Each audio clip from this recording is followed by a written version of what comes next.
Келесі 837 есептің біріншісін шығарайық. Қандай шаманың 11%-ы 11 теңгеге тең дейді. Теңгені құрайды дейді. Қандай санның 11%-ы 11 теңгені құрайды дейді.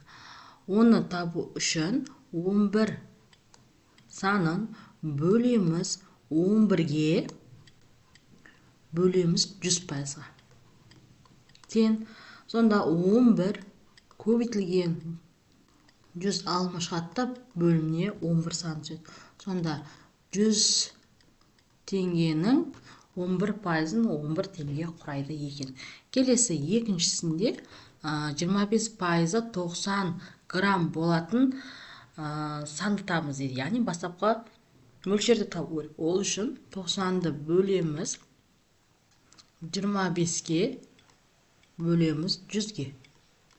Тең 90 көбейтілген 100-ді алымына шығарамыз да бөлшектің бөліміне 25 санын түсіреміз. 4 болады. 90-ды 4-ке көбейтсек 360 грамм болады екен. Келесі үшіншісін шығарайық. 20-ны бөлеміз 75%-ға, бөлеміз 100%-ға. Сонда 20 көбейтілген алымына 100 сан шығады, 75 бөлшектің бөліміне түседі. 25-ге қысқартатын болсақ 4 болады, 3 болады. 20-ны 4-ке көбейтетін болсақ 80 бөлінген 3. Ол деп отқанымыз 26,3 мың километрге тең екен. Келесі төртіншісін шығарамыз. 13%-ы 39 дананы құрайтын сан.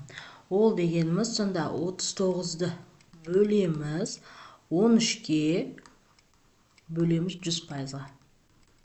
Сонда 39-ның өзі тұрады. 13 бөлшектің бөлімінде түседі. 100 алымына шығады, қысқартамыз. 3 болады, көбейтсек 300 дана болады екен жауап. Келесі 838 есебіміз. 40-тың 60%-ы және 60-тың 40%-ын салыстырыңыздар дейді. Бірінші 40-тың 60%-ын табайық. Ол үшін 40-ты көбейтеміз 60-ға, бөлеміз 100-ге. Нөлдерді қысқартып алайық. Сонда 24 білге көрсек, 24-тің өзіне тең болады екен. Сонда 40-тың 60%-ы 24-ге тең. Енді 60-тың 40%-ын табайық. Сонда 60-ты көбейтеміз 40-ға, бөлеміз 100-ге. Нөлдерін қысқартпасақ, 6 мен 4-тің көбейтіндісі 24-ге тең болады. Сонда екеуі тең екен. Келесі 70-тің 80%-ы мен 80-ның 60%-ын салыстырыңыздар дейді. Сонда 70-тің 80%-ын табу үшін 80-ге көбейтіп 100-ге бөлеміз. Нөлдері қысқарып кетеді. 7 жердегі 8-дің көбейтіндісі 56-ға тең болады. Ал енді 80-ның 60%-ын табу үшін 80-ді көбейтеміз 60-ға, бөлеміз 100-ге. Қысқартпасақ, ал жердегі алдым бізде 48-ге тең болады. Сонда 70-тің 80%-ы көп болады екен. Келесі 839 есебіміз. 80 санының 20%-ын табыңдар және 150 санының 30%-ын салыстырыңыздар дейді. Бірінші 80 санының 20%-ын табайық. Ол үшін 80-ді көбейтеміз 20-ға, бөлеміз 100-ге. Тең. Нөлдері қысқарып кетеді, нәтижесі 16-ға тең болады. Енді 150 санының 30%-ын табу керекпіз. Ол үшін 150-ді көбейтеміз 30-ға, бөлеміз 100-ге. Нәтижесі нөлдер қысқарып кетеді, 45-ге тең болады. Сонда 150 санның 30%-ы көп болады екен. Келесі екіншісі 240 санының 75%-ы. Ол үшін 240-ты көбейтеміз 75-ге, бөлеміз 100-ге. Тені қысқартып жіберейік. 3 болады, 4 болады. көбейтіп бөлетін болсақ, нәтижесі 180-ге тең болады екен.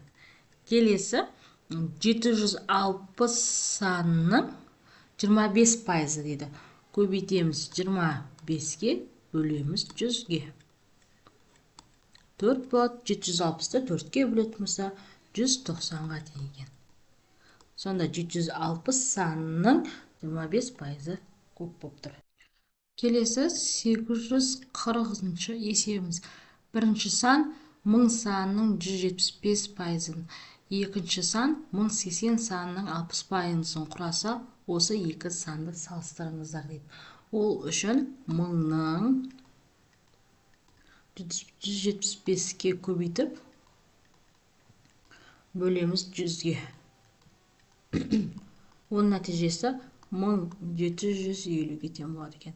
Енді 1080-ның 60%-ын табу керек біз ғой. 1080-ді көбейтеміз 60-ға, бөлеміз 100-ге. Нәтижесі тең болады 648. Сонда бізде 1000 санының 175% көп екен. Келесі санын құраса, бірінші сан 1000 санының 175%-ын құраса. Келесі екіншісін шығарайық.